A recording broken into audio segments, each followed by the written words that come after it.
It's not every day you get a delivery at your door and it's an engine. Yeah, so one of our subscribers, one of our subscribers, he said, hey, you know what, I got a spare N54 engine, let me send it up, see what you can sell, see what you can use, let's see what happens from it. So if anybody's looking for some N54 spares, let me know and I can hook you up with some spares, pretty reasonably priced. But yeah, let's say, but so he turned around and he told me, here's a motor for you, why don't you do a video on it to investigate to see what the problem was. So he bought a new motor, replaced the motor, and this was obviously the old motor that was out of the car. What we're going to do quickly is first go through the box of parts that came. So there were 2 injectors on the inside, Series 7s, and a crank bolt, looks like a Vanos bolt, looks like a battery terminal wire, as well as the injector seating plates. Okay, and then there was a gasket, yeah, that's useless, one diverter valve, useless. This is for the high pressure fuel pump, and then a thermostat, crank pulley, crank. So most importantly, what I want to see is how's the condition of the crank on the inside. So what we're going to do is I'm merely going to remove the sump. Once the sump is removed, we'll remove the end caps. Hopefully it's not attached to the rods. And after which we'll just remove the crank itself, and slowly but surely we'll disassemble the entire motor to see exactly what the hell is going on here. I would love to see what's on the inside of the valve cover as well, to see how's the condition of the cams and so forth, and we'll take it from there. So what I've noticed is that the sump gasket is still here in place, the rear crank seal is still in place, or rather rear main seal. Motor is pretty clean, I don't see any issues.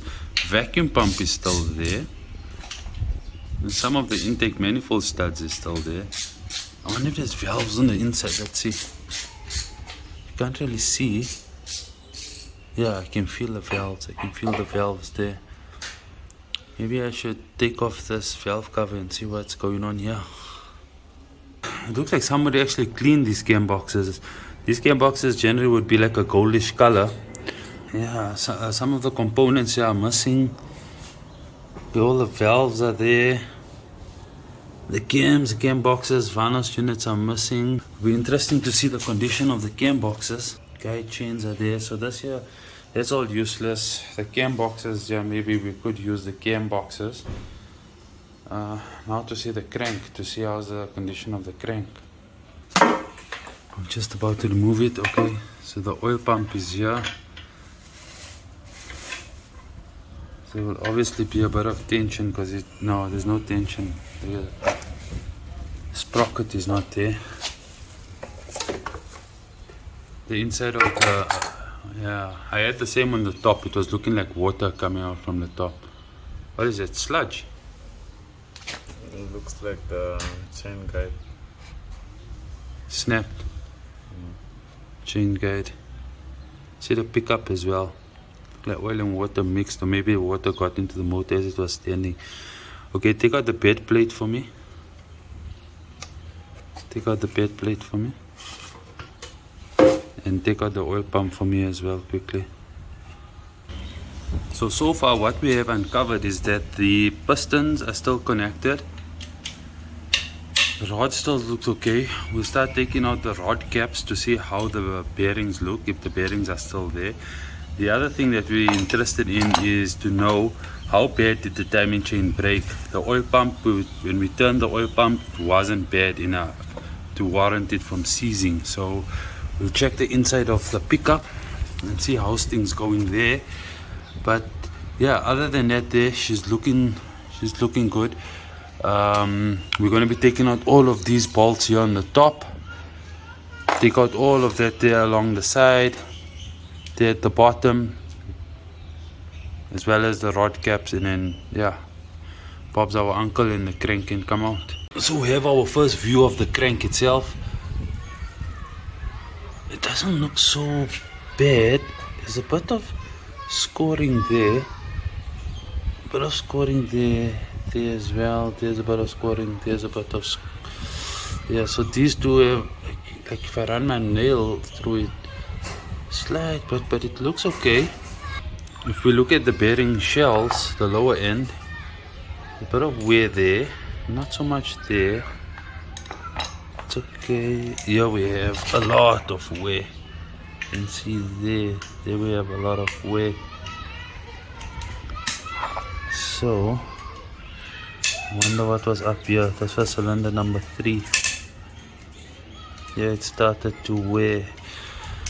So, some wear and tear on the crank. Let's hope the crank is still usable. So what have we uncovered? We can see the journals. You can see number 1 has some scoring. 2 as well. There's a bit of scoring. You can see that black mark. 3 as well. Not bad, but still a bit of scoring on it as well. 5 is the worst. So you can see this oil pump. So the location of the oil pump, so I would expect 5 and 6 to be the worst. The reason being is that the oil pump sits here and the pickup is somewhere here. So when oil travels, the oil pressure could have potentially been an issue on this car. There we go.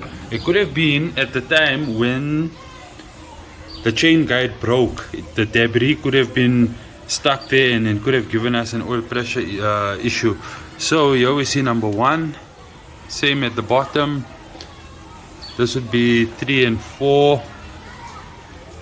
Yeah, you can see the bottom of 5 and the bottom of 6 as well would be exactly the same.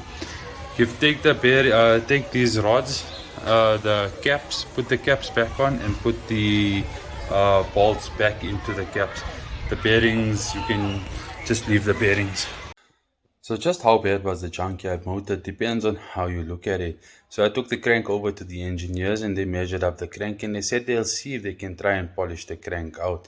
Because there were some vertical lacerations on the crank itself. They were not that deep, so they said let's see if we can polish it out. If we can't polish it out, we're going to have to go 10 thou on the crank. So a motor like this would generally sell in the region of, I would say, about 10 grand maximum, right? Knowing that there's no Vanos units in there, the timing chain is gone, there's no auxiliary items.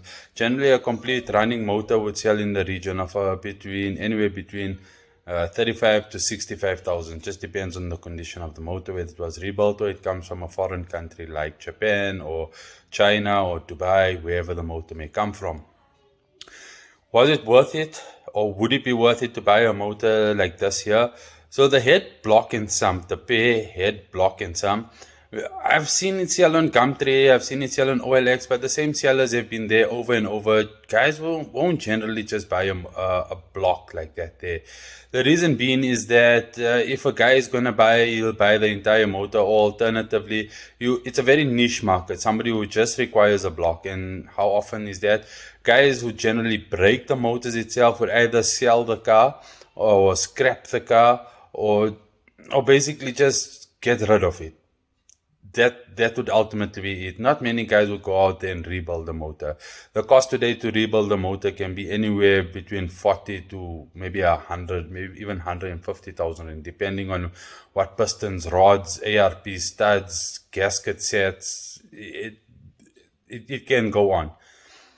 So whether this would have been a feasible option, realistically, we're looking on the cam boxes. We could potentially sell the cam boxes for about 3 to 4,500 rand. The oil pump, never advisable to sell a used oil pump. Always buy a brand new oil pump. The crank itself, because now it's going to be cut, there's no real value attached to it. Most probably about 3.5 grand. And if somebody does want the blocks would generally sell for about 2.5, 3 grand. Yeah, so all in all, you're looking about 12 grand. If you had to buy the motor for 10 grand, you would make a 2 grand profit. So, yeah, whether it was worth it or not worth it to do these things, I don't know. If you have to scrap the motor at the scrapyard, would have got maybe 2 grand for all the aluminium or something like that there. But till we meet again, this was a very different type of video. Hope you guys enjoyed it. Till we meet again. Peace.